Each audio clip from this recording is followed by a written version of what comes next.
Good morning, everybody. This is Judith. I hope you're listening to Mad Love. Let's get into it. What a wild day of football. Crazy. I don't know who you're rooting for, but this has been a bizarre year for football. I mean, I know I've been a little suspicious of the refs and stuff. Like, there is a chance that refs are cheating because, gambling is so proficient, but I mean they're making weird calls. I don't think anybody is surprised to hear me say that. Like, if you watch the games, you can see there's just been a lot of weird calls. But what's really strange to me is how many teams are not able to capitalize now that the Chiefs suck. That is really strange to me. Like, there are just teams that are out here who cannot capitalize on that. Buffalo, pick up the phone. We're talking to you. I don't get what's going on there. I think they're missing a couple of wide receivers for sure. I don't know what happened, but I do believe if Stephon Diggs was still there and could stretch out the field and really be that threat, that would be really, really good for them. They just don't have anybody who can get separation down the field consistently. And that's wild. And it's like, this would be your chance. Patrick Mahomes is not there. They gave us great games, but it's like, now you don't have to go through them. What's going on? So, I don't know. That's really strange to me. It looked like I didn't understand what was going on in the Pittsburgh-Cleveland game. I felt like there was a chance to go up on a field goal. I think they had 10 points. Cleveland had 10 points. They could have gone up to 13, and instead they went for it on like 4th and 8th. And I was like, are they trying to set Shedeur up? Like, why would you do that? And of course it didn't work out, but they eventually won 13 to 6, I think. I can't remember, but it was just like a really tough game to watch. It was all defense. And Aaron Rodgers made it clear he was not going to let Miles get his record on him. He did everything in his power to stay away from Myles Garrett. And it's like, nope. You're not getting a record off of me. I'm not going to be on your poster. It was pretty funny. But yeah, that was a tough game. So, that's interesting. I also want to say this. As I'm out here maneuvering between working a 9 to 5, getting clients for myself, and, pitching my service to people as opposed to applying for their jobs, I'm starting to realize that there's a trend. It's not every company, but a lot of companies are so poorly managed. And this is what I'm thinking. When you read the ad for the job, they're so strict about things. And then when you start to hear about their culture and what they expect for your money, for your time, the time that they're going to pay you for.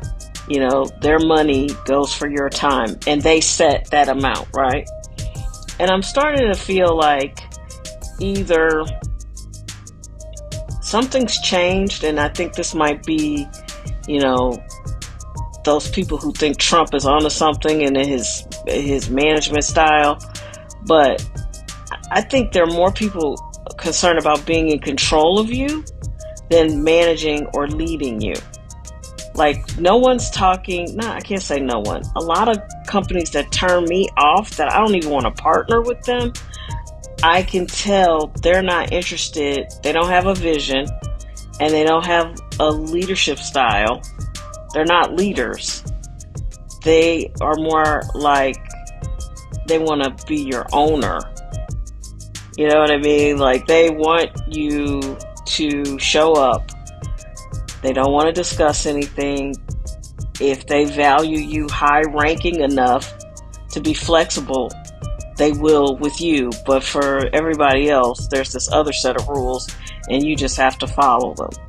blindly and don't complain and never be mad. And it's like, good leaders understand COVID happened. COVID showed the world that they don't have to sit in an office under terrible lighting for 8 hours a day to get their job done. Now, some jobs you actually need to be in the place to do the job. That's true. But for those who don't, it is a weakness in your management style when you can't control people, or you feel like you can't keep an eye on people and get the productivity if they're not sitting there 8 hours. Because I can tell you right now, I get a lot less work done in an office than I do 8 hours working on my own. Because guess what? Working on my own in 8 hours, that means no interruptions. I'm constantly interrupted in an office. I'm witty. People like talking to me. They like sharing their victories, their tragedies, the gossip. People stop by my office. So it was always going to be me stopping working to chit chat with somebody. You know what I mean? And that just means you don't know how to lead people if you have to be worrying about whether you can see me or not. I have deadlines. If I make my deadlines, it doesn't matter if you can see me or not. That's the way it should be. So I don't know. I feel like the world has moved from people being leaders to trying to be your low-key owner. And when are people going to just stand up and be like, you know what? No thanks. I don't want to work this way. Because I'm telling you, it feels like a lot of people have just decided like they can't stand their employees. Oh, they'll bring you a donut, or they'll bring you something, a bagel or a kolache or something. But, when you really are like, hey, I might need some time in the afternoons, instead of being here, I can come in an hour earlier, but I need to leave an hour sooner so I can get my kid. And then that's a non-starter. We can't even have a conversation about it. You just make people hate your guts and want to leave. And that's what's happening. I think a lot of people are just like, I can be happier other places. See you later.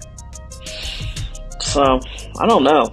I listen to my friends. I talk to people all the time from all parts of the country, and we all have the same complaint. Like, people are in charge of us who aren't smarter than us. They don't know what they're doing, and they have absolutely no management skill. And a lot of these people are not natural leaders. And it just gets super frustrating. I know I was frustrated. And I see it playing out a little bit in something like the Shedeur Sanders situation. Like, Kevin Stefanski obviously cannot stand Shedeur Sanders and does not want to see him succeed. It's obvious. But I think it's because Shedeur is wealthy. And he's playing because he loves football. He's not playing because he's desperate for the check, and you can't manipulate him. And I think a lot of NFL owners like people that they consider quote-unquote manageable, but it's really just so they're controllable. Yeah. NFL owner. We don't call them the team owner, we call them the owner. Yeah, it's weird. It's all weird. I'm beginning to think that some of this stuff is just psychologically to keep people down and frustrated and scared. Like, so many people hate their jobs, but they're too scared to try to start their own business. And I get it. It's not for the faint of heart. But I just couldn't risk my health anymore. So, I don't know. We got to figure it out. Yeah, we do. And I think if you start your own business, at least you don't have to worry about AI. Because, I don't know. I have a feeling this AI thing is going to backfire. Just like electric cars. I have a feeling that's going to backfire too, because it's not better for the environment. That was just a scam. I feel like a lot of things are about to backfire, and we're going to see it in real time. We're which is actually kind of cool. Hope you have a great day today.